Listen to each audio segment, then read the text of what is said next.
Refusing to help your children can be a good thing.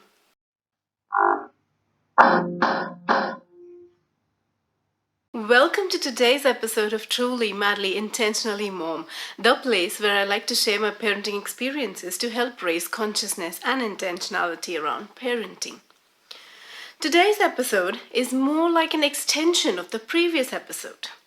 In the previous episode, we discussed how to respond when children say they are bored. And today's episode is about how to respond when our children ask us for help. How we respond to our children often heavily influences their inner dialogue. And this is an influence that sticks with them for their entire life. I believe that is enough reason for us to be very intentional and careful about our responses to our children. Often, preschool aged or even older children tend to ask for help in situations that they are really capable of handling by themselves. My 4-year-old typically tends to say, "Mama, I can't wear my shoes. Can you help me, please?" Now, I know for a fact that she's capable of wearing her shoes independently. So let's have a look at a very common scenario with a 4-year-old and how our responses affect our children's inner dialogue. Mama, I can't take off my shoes. Okay, here I am. I'll take them off for you, sweetheart. Child thinks, Mommy looks happy that I asked for help.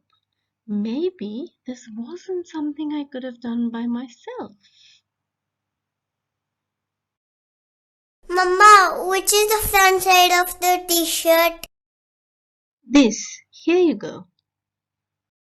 Child takes no effort in figuring it out by herself and shows no curiosity about how Mommy figured it out. She just takes the ready-made answer and is very likely to come back to you with the same question every time after.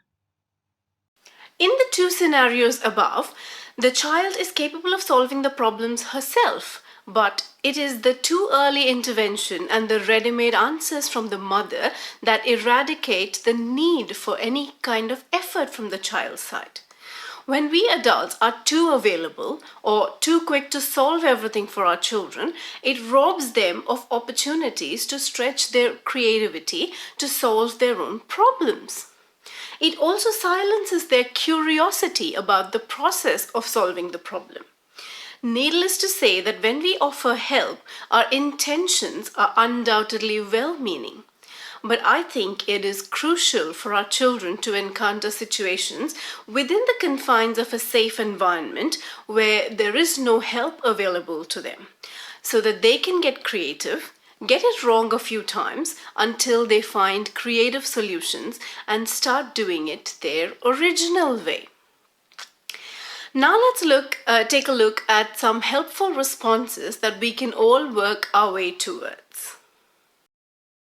Mama, I can't take off my shoes. I wonder why. Child is compelled to think and use their own creative powers. I know, I didn't loosen the Velcro. Mama, which is the front side of the t-shirt? I wonder where the picture on the t-shirt goes, front or back? Look, Mama, I did it. Now, it is worth taking note that in these scenarios, the parent does not flatly refuse to help the child and ignore them or leave them alone. That could make children feel ignored and alone, and that is certainly not where we want to go.